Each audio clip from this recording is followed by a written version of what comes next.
mungkin adik-adik bisa membangun masjid, bisa jadi takmir masjid, itu akan ada kebutuhan. Tapi kali ini yang kita pelajari adalah fikih masjid yang agak aneh.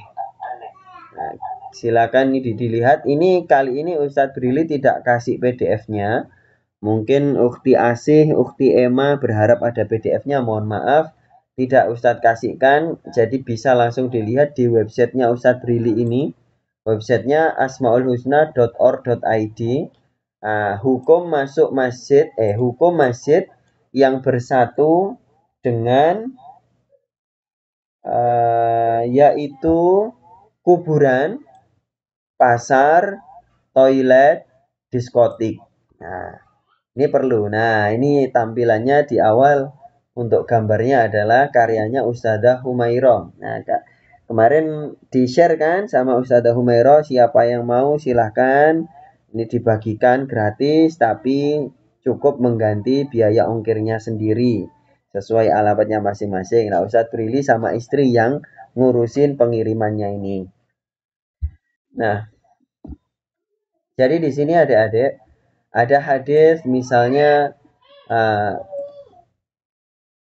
al-ardu kulluha masjidun illal maqbarata wal hammama. Nah, jadi seluruh bumi itu adalah masjid. Ya, al-ardu kulluha masjidun. Ya, kecuali al-maqbarata wal hammama, kecuali kuburan dan hammam. Hammam itu apa? Kamar mandi.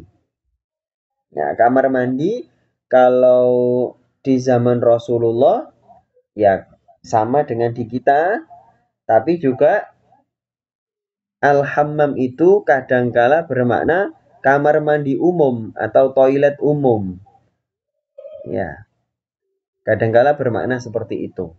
Nah, adapun kuburan yang dimaksud yang bukan termasuk masjid itu tadi, ya adalah yang pas dengan kuburannya, seukuran kuburan. Jadi kalau sudah di luar bentuk kuburan, ya walaupun itu mepet dengan kuburan, itu bukan termasuk kuburan. Ya. Jadi misalnya kuburan itu kan ukuran misalnya 2 meter kali 50 cm misalnya ya kuburan itu. Nah, berarti yang dilarang untuk sholat itu adalah ya di atas area itu tadi. Nah, nggak boleh kita sholat di atas kuburan pas gitu ya. Kalau di luar ukuran itu tadi, misalnya kuburannya ukurannya 50 cm kali 2 meter gitu, nah, di luar itu boleh sholat, tidak batal sholat itu ya. Nah, ini makanya di sini dikatakan idza lam takun 'alal qabr. Nah, kalau sepanjang sholatnya itu tidak di atas kuburan, maka nggak apa-apa. Oke. Nah, sehingga adik-adik, kalau adik-adik itu misalnya, nah ini tadi kan judulnya adalah kuburan, pasar, toilet, diskotik. Nah, bersatu gitu ya. Nah, cuman maksud bersatu itu kan bukan berarti ya beneran ada diskotik di dalam masjid, beneran ada kuburan di dalam masjid. Enggak ya. Bersatu itu ya dekat gitu loh. Nah, itu kan banyak ya masjid yang dekat dengan kuburan, masjid yang dekat dengan toilet, masjid yang dekat dengan diskotik itu ada. Ya kayak di luar negeri banyak ya sebuah masjid yang nyewa di sebuah apartemen. Nah, di sampingnya atau di atasnya itu adalah diskotik, itu ada. Nah, itu nggak masalah ya. Sepanjang uh, apa namanya tidak menyatu gitu loh, dipisah oleh dinding. Walaupun dindingnya cuma satu ya, nggak masalah. Yang penting dipisah. Ya. Nah, pernah ada ya Ustadz Lili nonton itu di media sosial, di mana gitu. Itu ada salah satu mall bikin tempat sholat jadi satu dengan toilet. Jadi satu itu gimana? Tidak ada pembatasnya sama sekali. Jadi toilet, keluar toilet itu langsung tempat sholat. Padahal itu toiletnya dipakai kencing, dipakai buang air besar. Nah, kalau itu nggak boleh ya, dan nggak sah sholat di situ. Walaupun tidak ada najisnya, ya tidak ada kelihatan najisnya, ya, nah, itu nggak boleh. Ya, karena di sini tadi kecuali hammam ini tadi ya. Kalau sudah berpisah, ya, ya nggak apa-apa kalau sudah berpisah. Nah, makanya kadang juga pernah Ustadz Brili menemukan pernah ada sebuah masjid yang mengalami perluasan terasnya, tapi dijadikan tempat sholat terasnya itu. Nah, tapi di terasnya itu ada septic tanknya. Jadi septic tanknya itu sudah ditutup sama keramiknya masjid, tapi masih ada ininya apa namanya itu? Pembuangan gasnya masih ada paralonnya. Tahu paralon? Nah, itu masjid pernah Ustadz menemukan. Lah ya kalau sholat di situ ya keluar gasnya ya nggak boleh. Ya nggak boleh karena gas itu termasuk dari najis kalau memang itu berasal dari najis. Nah, dan adik-adik perlu tahu dulu kalau masalah masjid yang ada di dalam mall gitu ya, itu masih boleh diniati sebagai masjid. Boleh. Ya, asalkan diniati wakaf ya. Asalkan diniati wakaf.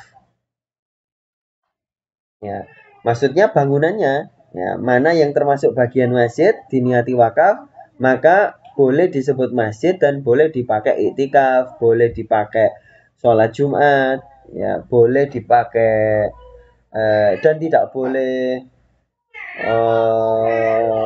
apa? Ini.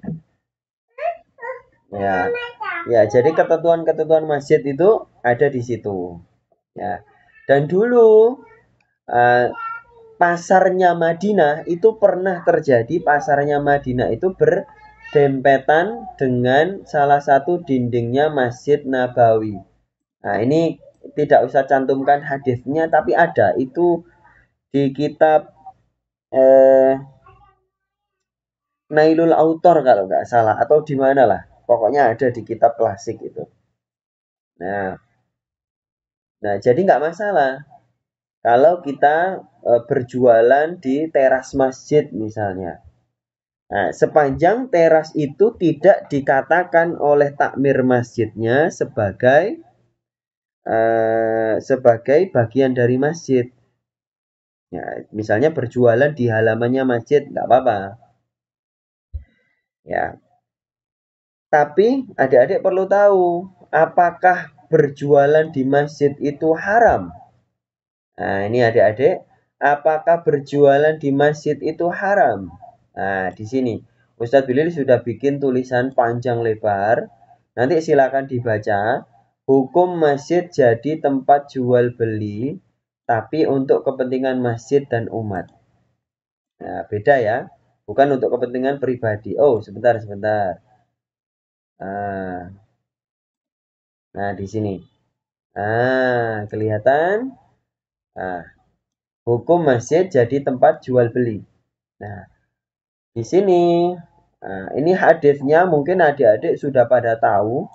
Idza ra'aitum man yabi'u aw yabta'u fil masjidi. Nah, silakan dicermati. Ustadz Brili nggak nyuruh baca ya, karena biasanya pada malu soalnya. Nah, Ukhti Inaya biasanya berani baca sih. Ukhti Inaya, ya.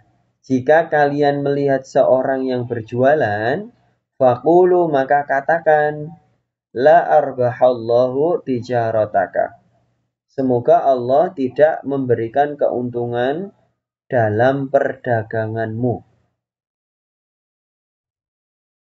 Wa idza ra'aitum, kalau kalian melihat man yanshudu, siapa yang mengumumkan fihi di dalam masjid itu dolatan, kehilangan barang atau barangnya yang hilang, faqulu maka katakanlah kepadanya la raddallahu alaika. Semoga Allah tidak mengembalikannya kepadamu.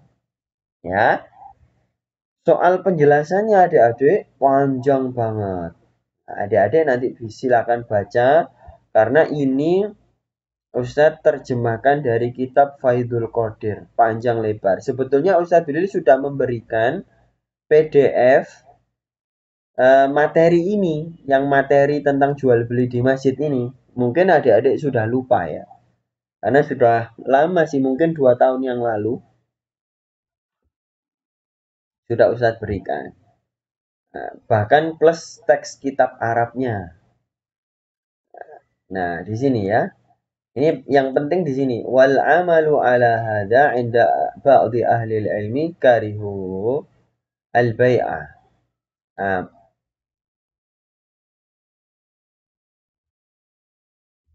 Nah, jadi para ulama itu mengamalkan hadis ini, tapi mereka membenci jual, yaitu dalam bentuk apa? Mereka membenci jual beli di dalam masjid. Membenci ya, membenci atau memakruhkan.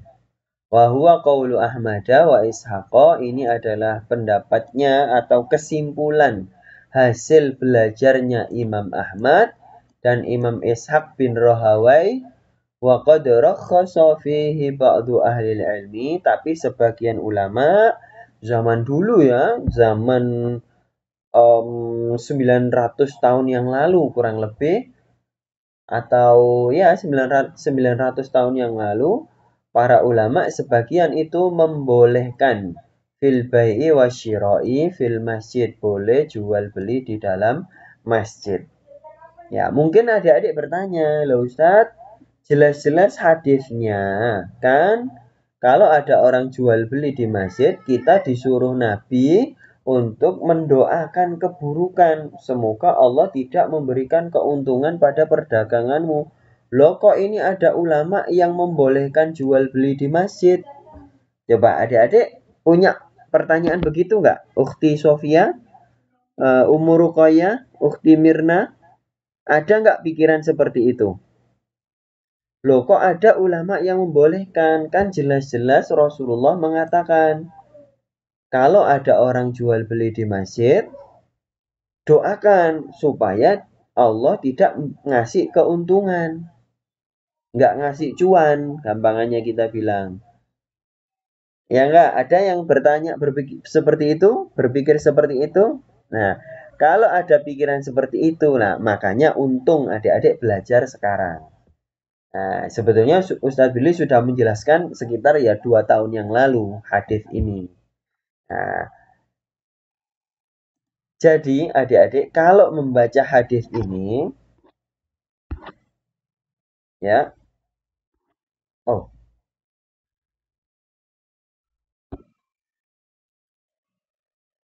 nah, perhatikan Rasulullah hanya dalam tanda kutip mengatakan kalau ada orang yang berjual beli di masjid, maka doakan seperti itu gitu kan.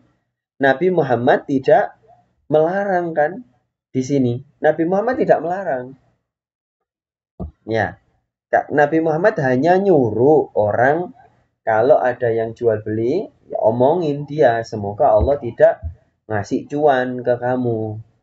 Ya, jadi Rasulullah tidak melarang di sini.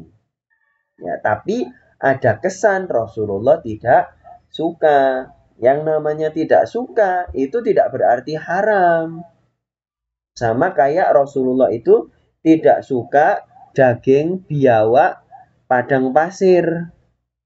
Nah, biawak padang pasir tahu? Kalau biawak yang di Jawa ini itu kebanyakan adalah biawak yang buas.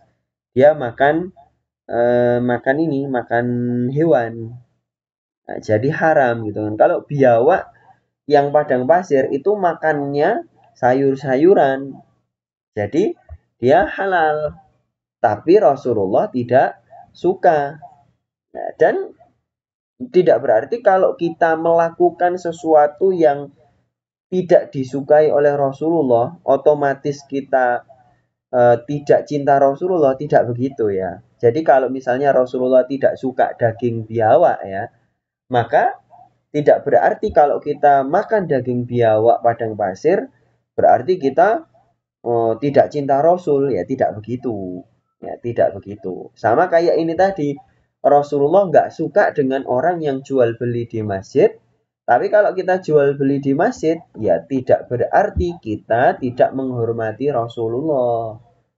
Gitu ya. Sama dengan ini tadi, mencari ada barang kita yang hilang di masjid. Ya, Rasulullah tidak melarang, tapi Rasulullah tidak suka. Nah, di situ ya, makanya sebagian ulama memberikan rukhsah, memberikan kelonggaran. Ya bolehlah kalau memang butuh jual beli di masjid boleh, gitu ya. Jangan ini ya, coba adik-adik googling saja hukum jual beli di masjid. Nanti pasti jawabannya tidak boleh. Ya. Padahal 700 tahun yang lalu para ulama yang jelas-jelas dekat dengan zaman hidupnya Rasulullah membolehkan, ya sebagian ulama membolehkan jual beli di masjid. Ya. Lagi pula adik-adik, kalau adik-adik itu membaca hadis ini, coba diperhatikan teks Arabnya, la arbahallahu tijarataka. Nah, ini nanti dibaca ya artikelnya ya, panjang ini di sini. Ternyata ada ulama yang secara bahasa Arab itu membacanya ini la arbahallahu tijarotaka. Ini kan Ustadz Brili menerjemahkannya. Semoga Allah tidak ngasih cuan. Ya kan? Ternyata ada ulama zaman dulu, ya 900 tahun yang lalu, cara membacanya itu begini. Tidak, semoga Allah memberikan keuntungan kepadamu. Ya, jadi la di sini itu adalah la yang tidak berarti apa-apa. Nah, pernah nggak adik-adik ke tanah suci ketemu sama orang la wallahi? Ya, ada orang Arab itu sering ngomong la wallahi. Kamu ganteng banget, kamu cantik banget. Jadi kata la di sini itu tidak berarti apa-apa, tidak berfungsi apa-apa. Ya, mungkin adik-adik taunya kata la itu berarti tidak kan? Ya, padahal itu bisa berarti tidak tidak berfungsi apa-apa. Nah, oke, unik ya. Jadi di sini dipotong la tidak, terus koma, semoga Allah ngasih keuntungan kepada perdaganganmu. Justru kalau dibaca seperti itu berarti Nabi Muhammad suka ada jual beli di masjid. Nah, aneh kan? Ya, aneh tapi ada ulama 900 tahun yang lalu yang membaca seperti itu.